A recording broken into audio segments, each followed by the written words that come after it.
கடந்த சில வாரங்களாகவே வந்து ஸ்டாலின் அவர்கள் திருச்சி எலெக்ஷன்ல நிக்க போறாருங்கிற மாதிரியான ஒரு பேச்சு இருந்துச்சு. இது வரைக்கும் யார் என்னை தொட்டதில்ல. போன மாசம் தானே நான் அடிச்சேன். அது போன மாசம், நான் சொல்றது இந்த மாசம். அன்பில் மகேஷ் அவர்களுமே வந்து ரெக்வெஸ்டா வச்சிருந்தாரு, அவர் நிக்கணும் நான் வேண்டிக்கிறேன் அப்படின்ற மாதிரி சொல்லியிருந்தாரு. நடைபெறவிருக்கின்ற திருச்சி கிழக்கு இடைத்தேர்தலில் துவையில் கருணாநிதி ஸ்டாலின் அவர்கள் போட்டியிட வேண்டும் என்கின்ற அந்த தீர்மானத்தையும் நாம் ஏகமனதாக இங்கே நிறைவேற்றியிருக்கிறோம். என் மேல உனக்கு இவ்வளவு பாசமாடா? எல்லாம் ஒரு உள்நோக்கம் தான், மனிதாபிமானம் தான் மாப்பிள்ள. அப்படியா? அப்ப ஒரு பக்கம் தாவேகா தன்னுடைய கேண்டிடேட்டை நிப்பாட்டும், ஒரு பக்கம் அதிமுக தன்னுடைய கேண்டிடேட் நிப்பாட்ட வாய்ப்பு இருக்கு. அப்ப திரு ஸ்டாலின் அவர்கள் எதிர நிற்கிறாருன்னா அந்த மும்முனை போட்டியில் எப்படினாலும் போயிடலாம். அந்த பக்கம் பாதாள கிணறு, இது வந்த பாதை. ஐயோ ஐயோ, முடியல முடியல. ஆனா திமுக தலைவர் நின்று நடக்கக்கூடாத ஒரு தோல்வி நடந்துருச்சு அப்படின்னா. சுபையா எப்படி இருக்கு? என்ன நிலவரம்? எப்படி போயிட்டு இருக்கு? இது வரைக்கும் உங்க அப்பா ஜெயிப்பாருங்கிற நம்பிக்கை இருந்துச்சு. இப்ப இடையில ஒரு 2 பேர்ட்ட பேச்சுவார்த்தை நடத்தினேன். உங்க அப்பா குளோஸ். என்னடா சொல்ற? அப்ப அது மாதிரி ஏதாவது ஒன்று ஆயிடுச்சுன்னா அது வந்து அரசியல் எதிர்காலத்துக்கே முற்றுப்புள்ளியாரு. ஒரு தடவை இல்ல பாஸ், 2 தடவை தோத்துட்டீங்க அப்படின்னாரு. இப்படி கத்தி கத்தியே அவனை வர வச்சுட்டே இனிமே அவன் காலில் விழுந்து கெஞ்சி கேட்டாலும் போக மாட்டானே. இதுல முக்கியமா நீங்க கவனிக்க வேண்டியது ஸ்டாலினுடைய தோல்வி ஸ்டாலின் என்கிற வேட்பாளருடைய தோல்வி இல்ல, திமுக தலைவருடைய தோல்வி.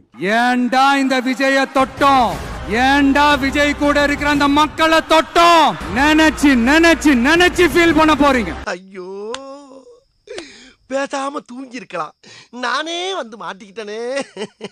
அப்ப அந்த மாதிரி ரிஸ்க் எடுக்கிறது உசிதம் அல்ல. அது வந்து அதற்கு பதிலா அன்பில் மகேஷ் பொய்யாமலேயே போட்டு விட சொல்லலாம். என்ன குள்ள சொன்ன பாக்குறாங்க, நடக்காதா? நான் இங்க இல்ல. ஐயோ, என்ன நானே போட்டு கொடுத்துட்டனே. அப்படி நின்று அவங்க ஜெயிக்கிற ஒரு முயற்சி பண்ணாங்கன்னா அது கௌரவமா இருக்கும். வெற்றி வாய்ப்பு இழந்தா கூட நம்ம ஏதாவது சொல்லிக்கலாம். நம்ம வந்து எலக்ட்ரானிக் ஓட்டிங் மிஷினில் எந்த பட்டன் நமக்குனாலும் விசிலுக்கே போதுங்க. 10 பட்டில் எல்லா நம்ம பார்த்து எல்லா பட்டன் விசில் போதும், தாமரைக்கு சொன்ன மாதிரி அடிச்சுட்டு சமாளிச்சுக்கலாம். அப்ப திமுகவே 65 சீட்டுக்கு மேல போல, திரு ஸ்டாலினே தோத்துட்டாரு அப்படிங்கிறது ஓகேங்க, ஒரு ஜெர்க்கு. 2வது தோத்துட்டா மக்கள் முற்றிலும் நிராகரித்து விட்டாருன்னா தம்பி இருக்கியா போவமா ஏண்டா ஒரு மனுஷனை சாவடிக்க பார்த்துட்டு மறுபடியும் புறப்படலாமா நான் கேட்கிறேன்.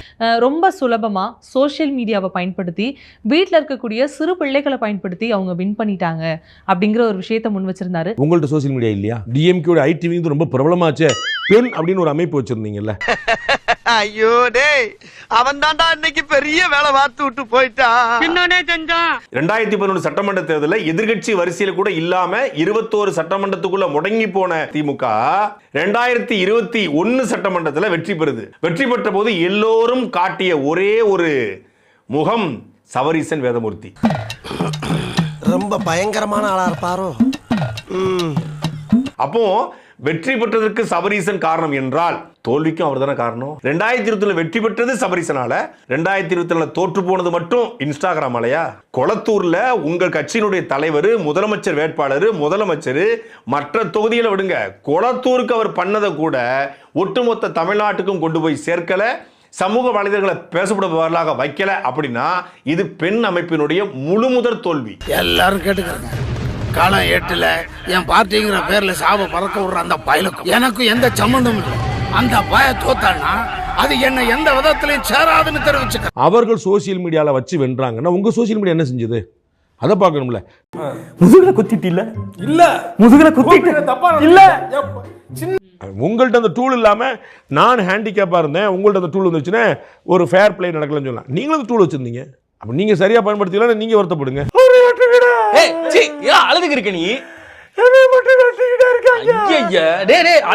திமுகவினர் இன்னும் வந்து அந்த தோல்வியை முழு மனசா ஏத்துக்கல, அதை அக்செப்ட் பண்ணிக்கல. அதுக்கான இன்னும் ஓகே தோல்வி வந்துருச்சு, அடுத்த ஸ்டெப் பாப்போங்கிறதுல நகர்லையும் தோணுது. தற்போதைய ஆளுங்கட்சிக்கு வாக்களிச்சவங்களுடைய எண்ணிக்கை எவ்வளவு தெரியுமா?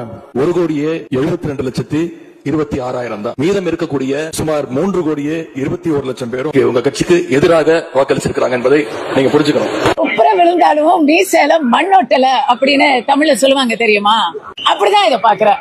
தோத்தாச்சு, அதிபயங்கரமா தோத்தாச்சு, 1 ஓட்டு வித்தியாசத்திலையும் தோத்தாச்சு, 83,000 வாக்கு வித்தியாசத்திலையும் தோத்தாச்சு.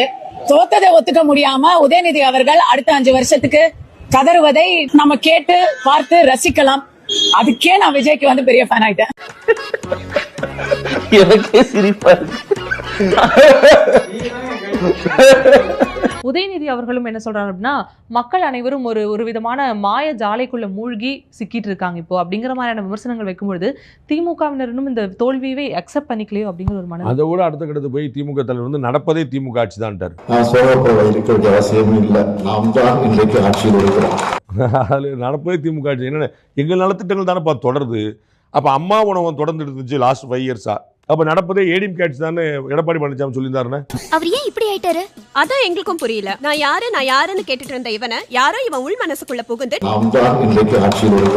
வச்சிருக்காங்க சொல்லிட்டா. இதே மாதிரி வந்து அமரர் கலைஞர் சொல்லியிருக்காரு, தமிழன் வந்து வாழ மட்டையா மாறிட்டான், சோற்றால் அடித்த பிண்டமா மாறிட்டான். யாருங்க?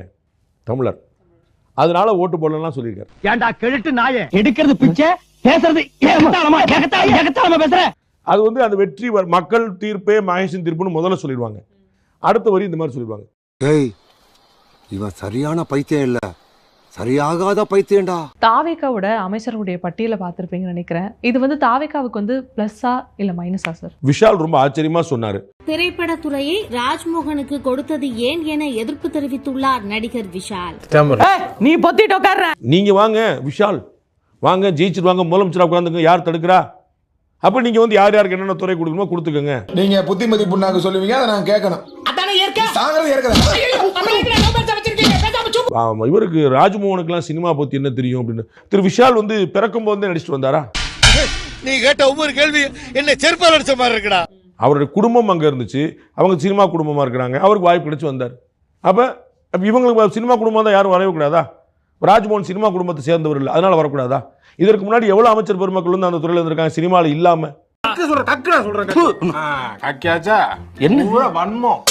வன்மங்களை உள்ள வச்சிருந்தா உனக்கும் கெடுதல் எங்களுக்கும் கெடுதல். அவருடைய செயலை நீங்க பாருங்க. மக்கள் பிரதிநிதிகள் அவங்க வந்து என்ன படிச்சாங்க, என்ன முடிச்சாங்க, சினிமால பாப்பாங்களா? இதெல்லாம் இரலவென்ட்டான கேள்வி. அவங்களுக்கு அரசியலே தெரியல. ஐயோ சாமி வேற கூட்டு போங்கடா, கோவத்துல போட்டுற போறேன். ஏய், நான் கேட்ட செய்தி தயவு செய்து பொய்யிரு மூட்டி அதாவது சொல்லுங்க ப்ளீஸ். அதாவது ஸ்ரீரங்கம்ல பூத் நம்பர் 91ல மொத்தமாவே திமுகவுக்கு 5 ஓட்டு தான் ஊந்துக்குதான். அது இல்லை மேட்ரு. அந்த பூத்தில் திமுகவுக்காக வேலை பார்த்த பூத் கமிட்டி மெம்பர்ஸ் மட்டுமே 14 பேரா. அப்போ அதில் 9 பேர். முருகா என்னாச்சுப்பா? நம்ம வீட்லயே யாரும் ஓட்டு போடலன்னா அப்புறம் எப்படி ஜெயிப்பாங்க? அதுல 9 பேர் வந்து உள்ள வேலை பார்த்து ஓட்டு சேகரிச்சு ஆட்களை கூட்டிட்டு வர வேண்டியவங்களே ஓட்டு போடலையாம். ஆனா எல்லாம் ஆளுங்க கூட்டு வந்துடுறேன், எல்லாம் ஓட்டு போட்டுருவாங்க, எல்லா ஓட்டும் உங்களுக்கு தான் இந்த பூத்துல அப்படின்னு சொல்லிட்டு அவனுங்களே போயிட்டு ஓட்ட மாத்தி குத்திருக்காங்க. இப்ப என்ன பண்றது? அதான் சாவு ஊந்து போச்சே, எல்லாரும் சாப்பிட்டு சாப்பிட்டாங்க தான். அண்ணா வாங்க, உனக்கு தான் தெரியுமே.